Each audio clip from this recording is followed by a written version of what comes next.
Good evening, all. Myself, Dr. Abhishek Tiwari. Today, I am going to present solutions to question number 26 to 23 of A 2018 Metallurgical Engineering question paper.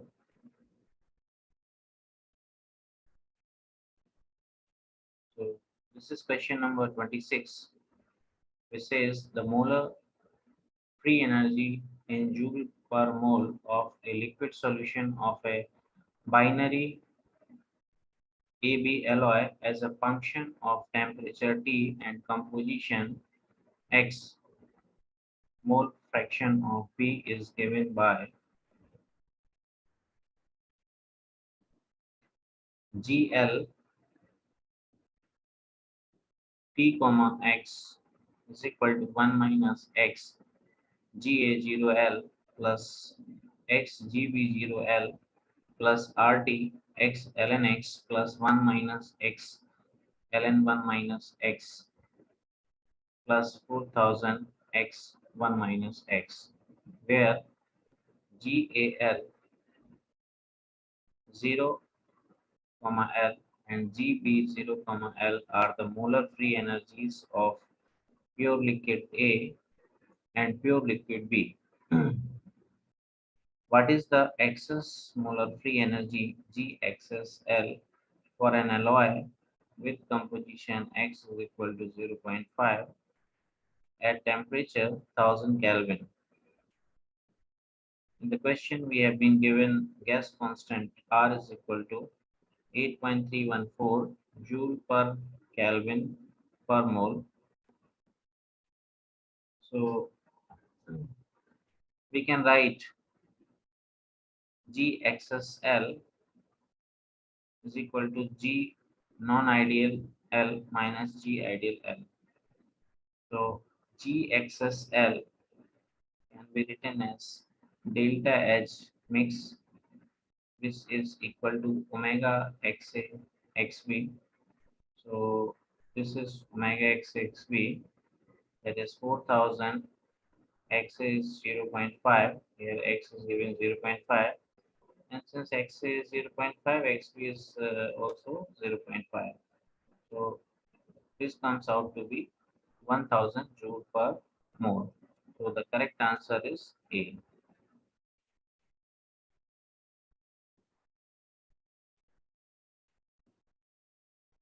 Now question number 27. Determine the correctness or otherwise of the following assertion A and the reason R. Assertion A says for a material exhibiting oval creep, a reduction in grain size results in a significant increase in creep rate. And reason R says grain boundaries acts as a barrier to motion of dislocation. So we have to see whether A is correct or not, R is correct or not, and then if R is the correct explanation to A or not. So in this, both A and are correct, and R is not the correct reason for A. So the correct answer is B. I will explain with theory how we arrive at this conclusion. First, we need to understand the theory behind this question. First, I will explain what is creep. So creep is plastic deformation of materials at elevated temperatures, which is time dependent, which requires stress, and the required temperature is greater than 0.4 Tm, where Tm is the melting point on absolute temperature scale in Kelvin, which is a light limiting factor for several critical high temperature components. Now, if we see the creep strength epsilon versus time curve, we see there are three regions: primary, secondary, and tertiary. So, first we will discuss primary or transient creep region. So in this continuously decreasing creep or strain rate is there with time. So that is the slope is decreasing with time. That indicates the creep resistance or strain hardening. Now the secondary creep regime, and this secondary creep regime is the steady state creep region. As we say, the slope is constant. This strain rate is constant. So the creep and strain rate is constant with time, and the plot takes almost a linear shape. And the reason of this is the reason of longest duration. And the constancy of the creep rate is attributed to the balance between strain hardening and recovery. Recovery is a softening mechanism, and this regime determines the creep life of a high temperature component. And this regime region should be as long as possible. Now, we have seen the two particular terms in this strain hardening and recovery. So, first we try to understand what is strain hardening. So, the ductile material becoming harder when plastically deformed as a result of extensive generation of dislocations and straining and crystalline structure. So, this is called strain hardening or work hardening. It's also called work hardening. Now, recovery. So, the stored strain energy is removed by virtue of dislocation motion and enhanced atomic diffusion at elevated temperatures. This results in annihilation or vanishing of dislocations and improved ductility. Depending on the temperature and stress, different deformation mechanisms are activated. Though there are many deformation mechanisms active at all times, usually one mechanism is dominant, which accounts for almost all deformation. So the various mechanisms are: first is bulk diffusion, also called Navarro-Herring creep. Second is grain boundary diffusion, that is Koval creep. That is glide controlled dislocation creep. In this, dislocations move via glide and climb, and the speed of glide is the dominant factor on strain rate. Now, fourth is climb controlled dislocation creep. So dislocations move via glide and climb, and the speed of climb is the dominant factor on strain rate. Fifth is Harper dot creep. This is a low stress creep mechanism in some pure materials. So at low temperature and low stress, creep is essentially non-existent and all strain is elastic.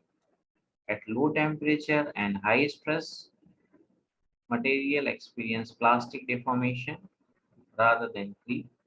At high temperature and low stress, diffusional creep tend to be dominant, while at high temperature and high stress dislocation, creep tends to be dominant. Now, we will discuss Nabarro herring creep.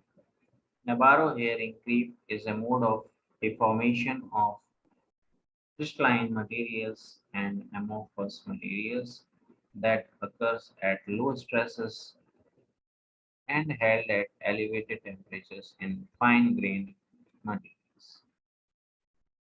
In Navarro herring creep, atoms diffuse through the crystals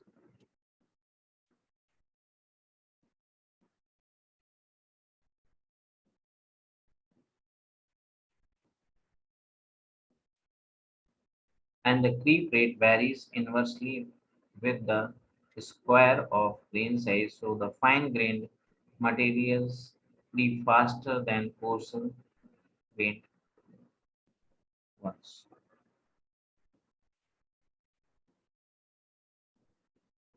Navarro herring creep is solely controlled by diffusional mass transport. This type of creep results from diffusion of vacancies from regions of high chemical potential at grain boundaries subjected to normal tensile stresses to the regions of low chemical potential where average tensile stresses across the grain boundaries are zero. Now, foval creep is a form of diffusion creep, and foval creep is a mechanism for deformation of crystalline solids. Contrasted with other diffusional creep mechanisms, foval creep is similar to Navarro herring creep in that it is dominant at lower stress levels and higher temperatures than creep mechanisms utilizing dislocation glide. Foval creep occurs through the diffusion of atoms in a material along grain boundaries. This mechanism is observed in polycrystals or along the surface in a single crystal, which produces a net flow of material and a sliding of grain boundaries. Navarro herring creep does not have a dependence on grain boundary thickness and has a weaker dependence on grain size. In Navarro herring creep, the strain rate is proportional to d raised to power minus 2 as opposed to d raised to power minus 3 dependence for Powell creep. The lower temperatures favor Powell creep and higher temperatures favor Navarro herring creep because the activation energy for vacancy diffusion within the lattice is typically larger than that along grain boundaries. Thus, lattice diffusion slows down relative to grain boundary diffusion with decreasing temperature. Now, if we compare these two creep, that is Navarro herring creep and Powell creep, the favorable conditions for Navarro herring creep are high temperature, low stress, and small grain size, and the favorable conditions for Powell creep are low stress, fine grain size, and temperature less than those for which Navarro herring creep dominates.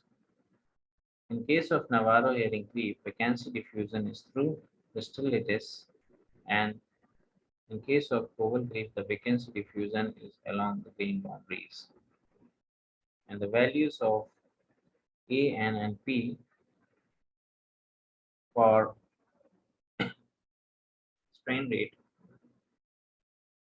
formula ADGB upon KT, sigma upon G raised to power N, and B upon D raised to power P. So value of A for Navarro herring creep is between 10 to 15, N is 1 and P is 2. And for Powell creep, the values for A are between 30 to 50, and N is 1 and P is 3. Now coming on to the question,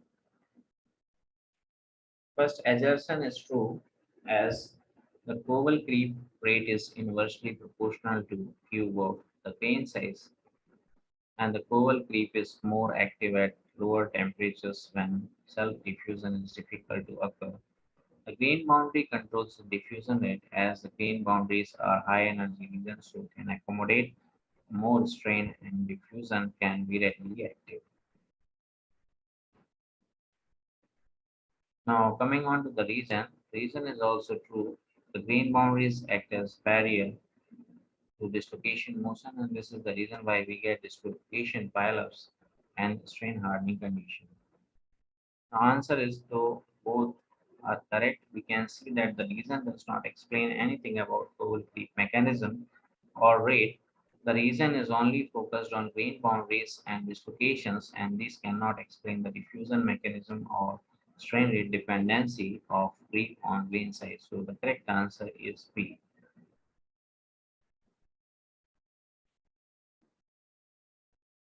Now question number 28.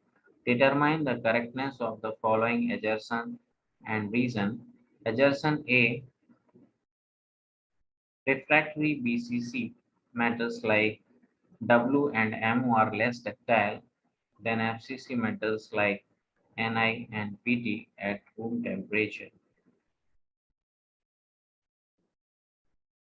Reason: BCC metals have fewer independent slip systems than FCC metals.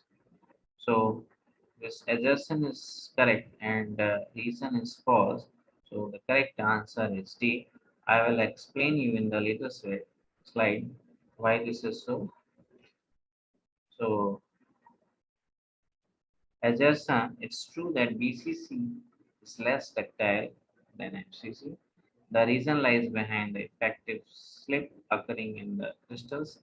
BCC has 48 slip systems and FCC has only 12 slip systems. The slip or dislocation motion always occurs in a specified slip systems, and more number of slip systems means more slip occurring. But another criteria while defining the movement is that planes more close packed planes are needed for movement of dislocations. Since FCC have more close packed planes than BCC at low temperatures, the dislocation movement in FCC is more, enhance more plastic deformation, enhance higher ductility. Most of the planes in BCC remains active at low temperatures, and thus very few close packed planes are available for deformation.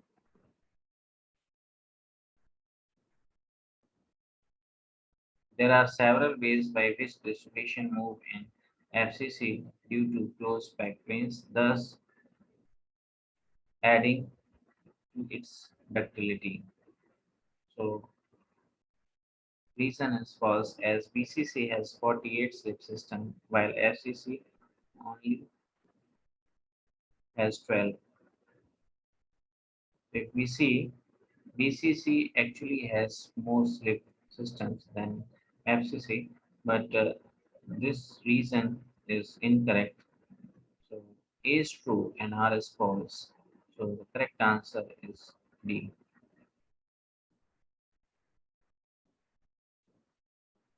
Now coming on to question number 29. A glass fiber of 5 micron diameter is subjected to a tensile stress of 20 megapascal. The surface energy and elastic modulus of this material are 0.3 joule per meter square and 70 gigapascal respectively. Pick the correct answer based on the information provided above. The glass fiber contains a population of flaws of different lengths. Option A is the fiber will undergo brittle fracture. Option B is the fiber will undergo plastic deformation but not fracture. Option C is fiber will undergo elastic deformation but not fracture. And option D is fiber will undergo buckling. Now, to solve this question, we have to understand Griffith theory, that is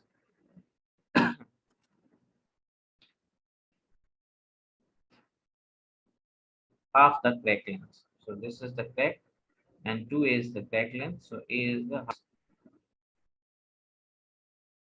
is equal to 2 into 70 into 10 to the power 9 into 0.3 divided by pi is 22 by 7 into A and raised to power whole raised to power 0.5.